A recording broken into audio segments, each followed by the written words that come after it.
मध्य प्रदेश विधानसभा चुनाव को लेकर बीजेपी कांग्रेस अपनी अपनी रणनीतियों के हिसाब से आगे बढ़ रही है। 2020 में हुई सियासी घटनाक्रम के बाद कांग्रेस की नजर इस बार सबसे ज्यादा ग्वालियर चंबल इलाके में है। वहीं ज्योतिरादित्य सिंधिया के बीजेपी में आने के बाद से बीजेपी की उम्मीदें इस क्षेत्र से बढ़ गई है।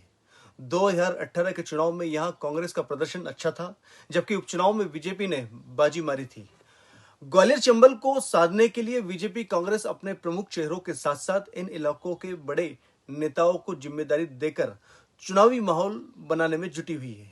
आइए आपको बताते हैं बीजेपी कांग्रेस के वो 5 बड़े नेता कौन से हैं जो 2023 के विधानसभा चुनाव को लेकर इस क्षेत्र में अहम रोल निभा सकते हैं। 2020 से पहले ज्योतिरादित्य सिंधिया कांग्रेस में थे। ग्वालियर चंबल का सिंधिया का गढ़ माना जाता है। यहाँ की जनता सिंधिया को श्रीमंत या फिर महाराज कहकर संबोधित करती है। इस अंचल में विधानसभा की 34 सीटें हैं। सिंधिया के बीजेपी में शामिल होने के बाद इस बार यह मुकाबला दिलचस्प है।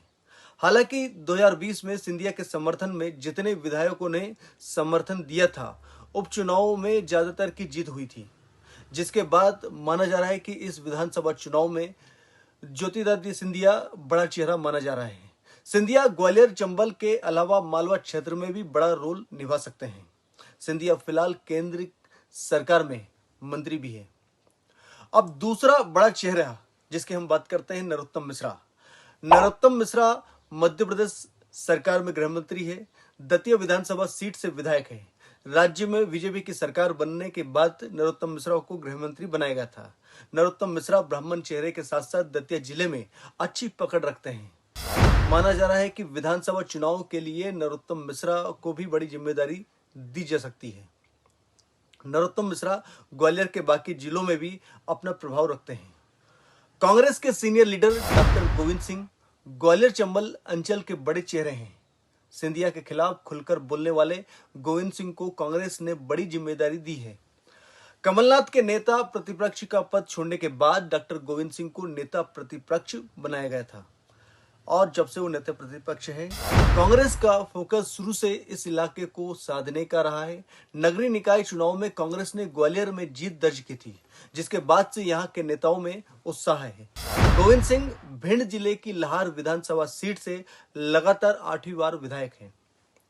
अब बात करते हैं केंद्रीय मंत्री नरेंद्र सिंह तोमर, जो इस समय बीजेपी का बड़ा चेहरा है। विधानसभा चुनाव के लिए पार्टी ने उन्हें बड़ी जिम्मेदारी भी दी है। तोमर सक्रिय राजनीति के साथ साथ संगठन के भी मंझे हुए खिलाड़ी हैं। विधानसभा चुनाव को लेकर लगातार तोमर इस इलाके का दौरा कर रहे हैं। तोमर अभी मुरैना संसदीय सीट से सांसद हैं। तोमर पीएम मोदी और अमित शाह के भी करीबी माने जाते हैं। अब बात करते हैं बीडी शर्मा की। बीडी शर्मा बीजेपी प्रदेश अध्यक्ष हैं। वो भी इसी क्षेत्र से आते हैं। विधानसभा चुनाव को लेकर संगठन की सबसे बड़ी जिम्मेदारी उन्हीं के पास है। बीजेपी लगातार बीडी शर्मा के सहारे बीजेपी पूरे प्रदेश को साधने में लगी हुई है। बीडी शर्मा खजुराहो लोकसभा सीट से सांसद है। फिलहाल बीजेपी अपने सभी बड़े नेताओं के सहारे इस क्षेत्र को जीतने का प्लान बना रही है। 2018 में बीजेपी को यहां बड़ा नुकसान हुआ था। बीजेपी कांग्रेस के ये बड़े 5 नेता हैं जो ग्वालियर चंबल की सियासत को पलट सकते हैं, जिसमें हमने आपको बताया ये बड़े 5 नेता जो ग्वालियर चंबल की सियासत में किसी भी तरह से उलटफेर कर सकते हैं। सियासत को पलटने वाले ये नेता दिग्गज नेता में शामिल है और इन्हीं के बलबूते ग्वालियर चंबल की कमान सौंपी गई है। तो आज के लिए फिलहाल इतना ही। फिर मिलेंगे नई अपडेट के साथ। तब तक के लिए दीजिए इजाजत। नमस्कार।